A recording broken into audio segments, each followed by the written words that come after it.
राधे कृष्ण राधे कृष्ण। अथ त्रिसपर्शा व्रत की विधि और महिमा। नारद जी बोले, सर्वेश्वर, अब आप विशेष रूप से त्रिसपर्शा नामक व्रत का वर्णन कीजिए, जिसे सुनकर लोग तत्काल कर्म बंधन से मुक्त हो जाते हैं। महादेव जी ने कहा, विद्वान, पूर्व काल में संपूर्ण लोकों के हित की इच्छा से शरत कुमार जी ने व्यास जी के प्रति इस व्रत का वर्णन किया था। यह व्रत संपूर्ण पाप राशि का शमन करने वाला और महान दुखों का विनाशक है। हे विप्र, त्रिसपर्शा नामक महान व्रत संपूर्ण कामनाओं का दाता माना गया है। ब्राह्मणों के लिए तो मोक्षदायक भी है। महामुनि, जो प्रतिदिन त्रिसपर्शा का नामोच्चारण करता उसके समस्त पापों का क्षय हो जाता है। देवादिदेव भगवान ने मोक्ष प्राप्ति के लिए इस व्रत की सृष्टि की, इसलिए इसे वैष्णवी तिथि कहते हैं। इंद्रियों का निग्रह न होने से मन में स्थिरता नहीं आती। मन की यह स्थिरता ही मोक्ष में बाधक है। ब्राह्मण, जो ध्यान धारणा से वर्जित, विषय परायण तथा काम भोग में आसक्त है, उनके लिए त्रिसपर्शा ही मोक्षदायिनी है। मुनि श्रेष्ठ, पूर्व काल में जब चक्रधारी श्री विष्णु के द्वारा क्षीर सागर का मंथन हो रहा था, उस समय चरणों में पड़े हुए देवताओं के मध्य में ब्रह्मा जी से मैंने ही इस व्रत का वर्णन किया था। जो लोग विषयों में आसक्त रहकर भी त्रिसपर्शा का व्रत करेंगे, उनके लिए भी मैंने मोक्ष का अधिकार दे रखा है। नारद, तुम इस व्रत का अनुष्ठान करो, क्योंकि त्रिसपर्शा मोक्ष देने वाली है। महामुने, बड़े बड़े मुनियों के समुदाय ने इस व्रत का पालन किया है। यदि कार्तिक शुक्ल पक्ष में सोमवार या बुधवार से युक्त त्रिसपर्शा एकादशी हो तो वह करोड़ों पापों का नाश करने वाली है। विप्रवर, और पापों की तो बात ही क्या है। त्रिसपर्शा के व्रत से ब्रह्म हत्या आदि महापाप भी नष्ट हो जाते हैं। प्रयाग में मृत्यु होने से तथा द्वारका में श्री कृष्ण के निकट गोमती में स्नान करने से शाश्वत मोक्ष प्राप्त होता है, परंतु त्रिसपर्शा का उपवास करने से घर पर भी मुक्ति हो जाती है। इसलिए विप्रवर नारद, तो मोक्षदायिनी त्रिसपर्शा के व्रत का अवश्य अनुष्ठान करो।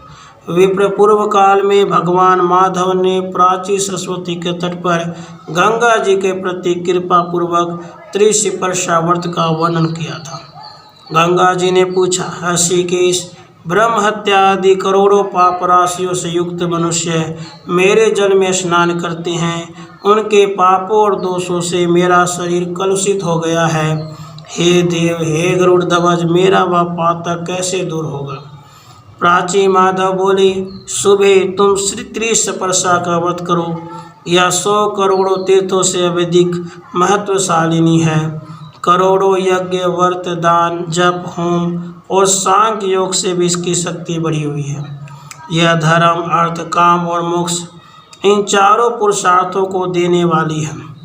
नदियों में श्रेष्ठ गंगा त्रिसपर्शा वह जिस किसी महीने में भी आए, तथा वह शुक्ल पक्ष में हो या कृष्ण पक्ष में, उसका अनुष्ठान करना ही चाहिए। उसे करके तुम पाप से मुक्त हो जाओगे। जब एक ही दिन एकादशी, द्वादशी तथा रात्रि के अंतिम प्रहर में त्रयोदशी भी हो तो उसे त्रिसपर्शा समझना चाहिए। उसमें दशमी का योग नहीं होता। देव नदी एकादशी व्रत में दशमी वेद का दोष मैं नहीं क्षमा करता। ऐसा जानकर दशमी युक्त एकादशी का व्रत नहीं करना चाहिए। उसे करने से करोड़ों जन्मों के किए हुए पुण्य तथा संतान का नाश होता है। वह पुरुष अपने वंश को स्वर्ग से गिराता और रौरव आदि नरकों में पहुंचाता है। अपने शरीर को शुद्ध करके मेरे दिन एकादशी का व्रत करना चाहिए। द्वादशी मुझे अत्यंत प्रिय है, मेरी आज्ञा से इसका व्रत करना उचित है। गंगा जी बोली, जगन्नाथ, आपके कहने से मैं त्रिसपर्शा का व्रत अवश्य करूँगी। आप मुझे इसकी विधि बताइए। प्राची माधव ने कहा, सरिताओं में उत्तम गंगा देवी, सुनो, मैं त्रिसपर्शा का विधान बताता हूँ। इसका श्रवण मात्र करने से भी मनुष्य पातकों से मुक्त हो जाता है। अपने वैभव के अनुसार एक या आधे पर सोने की मेरी प्रतिमा बनवानी चाहिए। इसके बाद एक तांबे के पात्र को तिल से भरकर रखे और जल से भरे हुए सुंदर कलश की स्थापना करे जिसमें पंचरत्न मिलाए गए हों। कलश को फूलों की मालाओं से आवेष्टित करके कपूर आदि से सुवासित करें। इसके बाद भगवान दामोदर को स्थापित करके उन्हें स्नान कराएं और चंदन चढ़ाएं। फिर भगवान को वस्त्र धारण कराएं। उसके बाद पुराण उक्त सामयिक सुंदर पुष्प तथा कोमल तुलसी दल से भगवान की पूजा करें। उन्हें छत्र और उपानह जूतियाँ अर्पण करें। मनोहर नैवेद्य और बहुत से सुंदर सुंदर फलों का भोग लगाएं। यज्ञोपवीत तथा नूतन एवं सुदृढ़ उत्तरीय वस्त्र चढ़ाएं। सुंदर ऊंची बांस की छड़ी भी भेंट करें।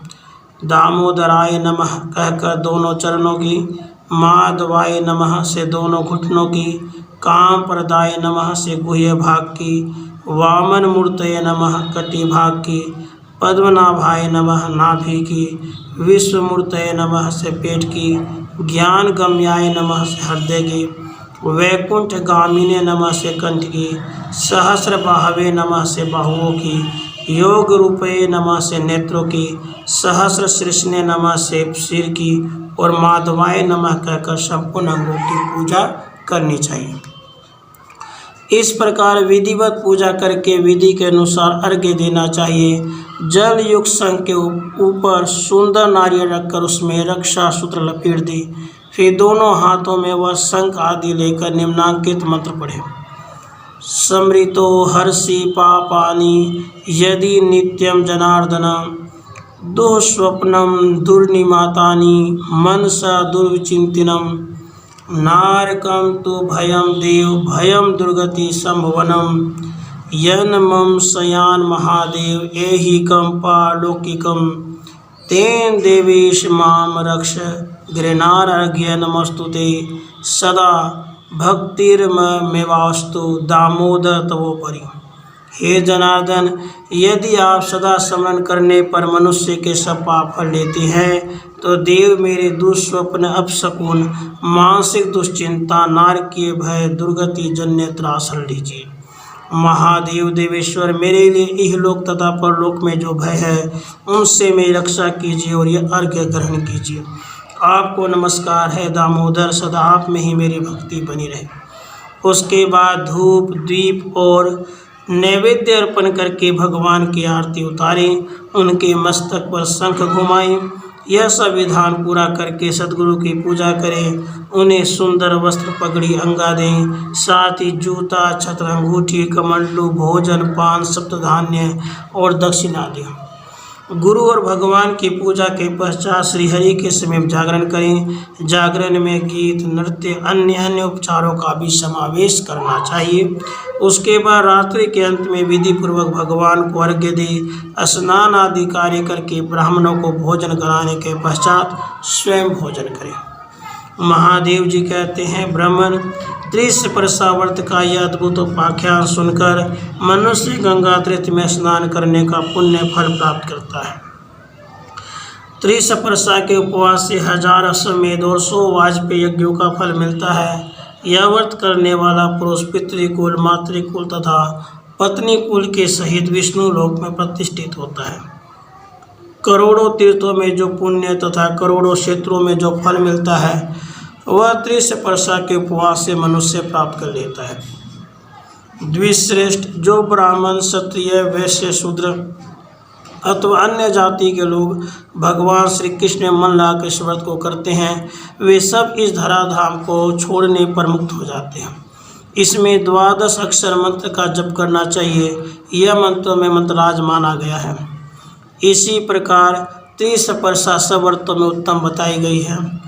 जिसने इसका व्रत किया उसने संपूर्ण व्रतों का अनुष्ठान कर लिया। पूर्व काल में स्वयं ब्रह्मा जी ने इस व्रत को किया था।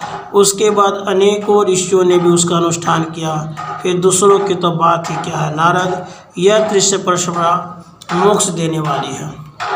राधे कृष्ण, राधे कृष्ण।